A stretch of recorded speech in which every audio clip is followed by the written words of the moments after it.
Bet you can't eat just one. That's not just a slogan, it's engineering. Crunch frequency, salt dispersion, surface oil balance, bag atmosphere pressure.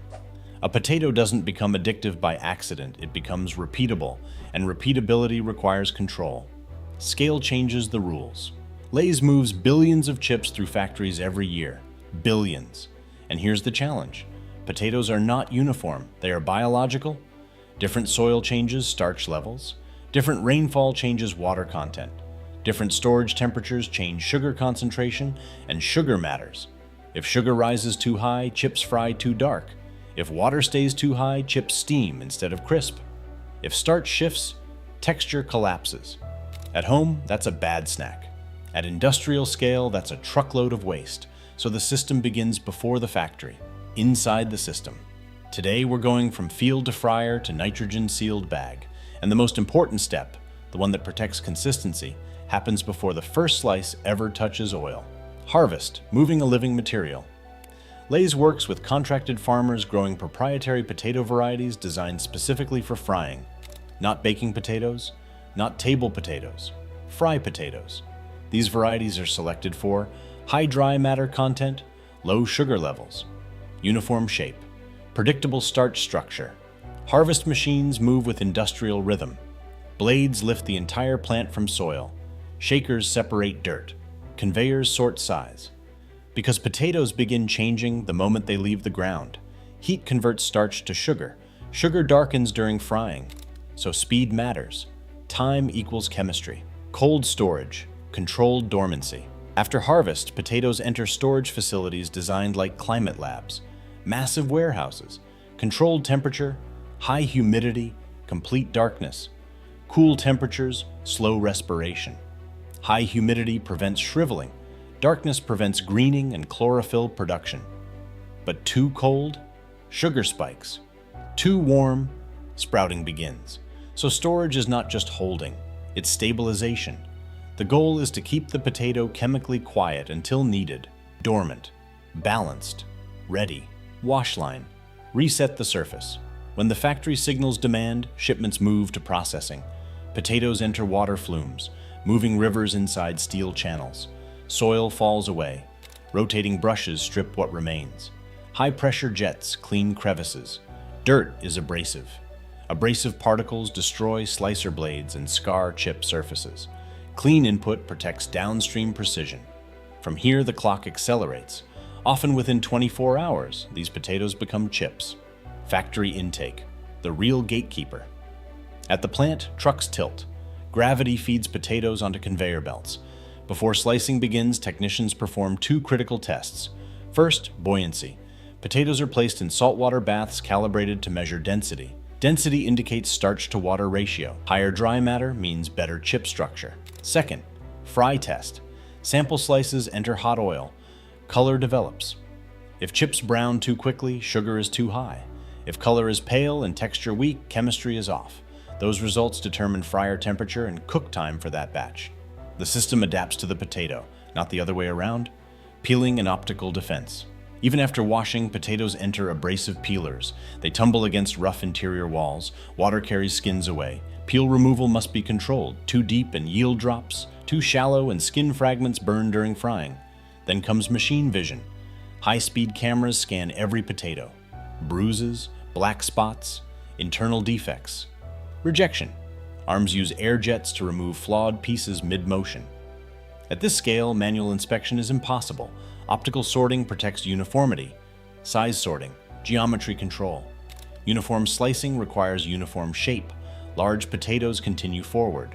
Undersized potatoes drop to separate channels. If sizes vary too much, slice diameter shifts.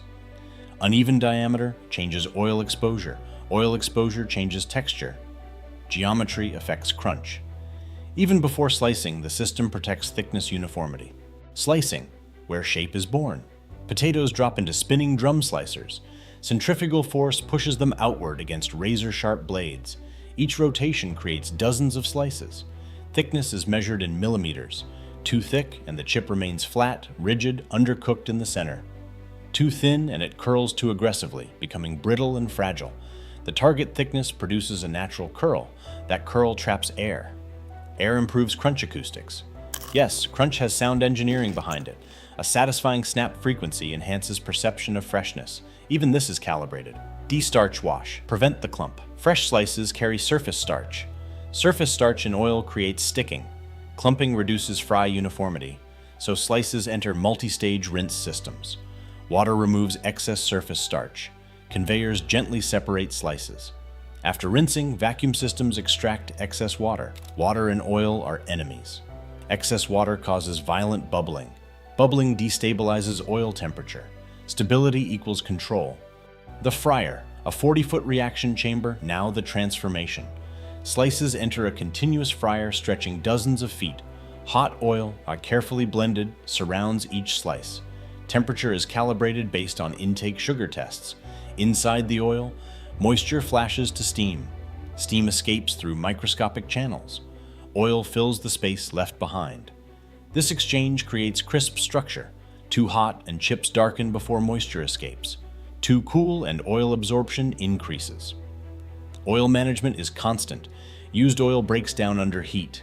Fresh oil replenishes. Sensors track viscosity, acidity, and breakdown levels. Oil is filtered continuously. Because oil is not passive, it is reactive, and reactions must be controlled. Gentle handling. Protect the fragile hot chips. Exit the fryer fragile. They move along vibrating conveyors. Vibration reduces impact damage. Drops are minimized. Angles are softened. Industrial speed must not equal brutality. The goal is movement without destruction. Optical sorting, perfection at scale.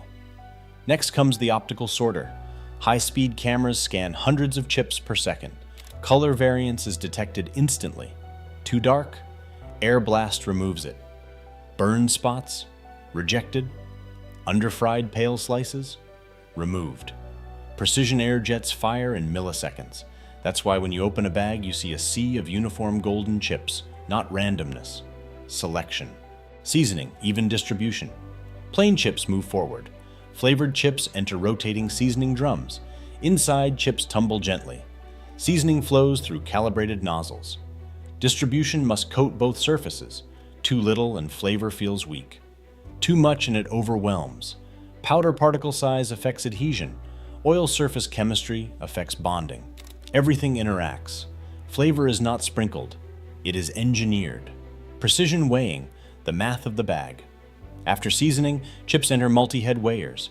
Dozens of small buckets measure chips in motion. The system calculates combinations in milliseconds. Which buckets together equal exact target weight?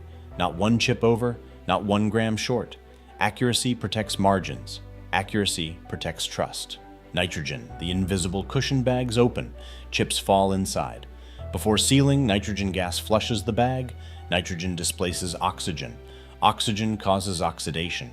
Oxidation causes staleness. Nitrogen slows that process. It also creates headspace pressure. That air cushion prevents crushing during shipping. The bag isn't half empty, it's protective architecture. Boxing and distribution. Sealed bags move to robotic packers. Boxes fold automatically. Stacks form on pallets. Pallets wrap in plastic. Forklifts load trucks. From field biology to industrial physics to chemical stabilization to distribution logistics, the chip completes its journey. A Lay's chip looks simple, thin, golden, light. But behind it sits agricultural science, storage chemistry, optical sorting, fluid dynamics, thermal reaction control, gas displacement. Physics. This is not just frying potatoes, it's managing variability at scale. It's taking something alive, something inconsistent, and forcing predictability through engineering. That's the system. If you want to go deeper into how everyday products become industrial machines, subscribe to Made Mass. Next episode, Reese's Peanut Butter Cups, where chocolate becomes a precision shell around a flowing core. Because behind every familiar snack, there's a factory thinking at full speed.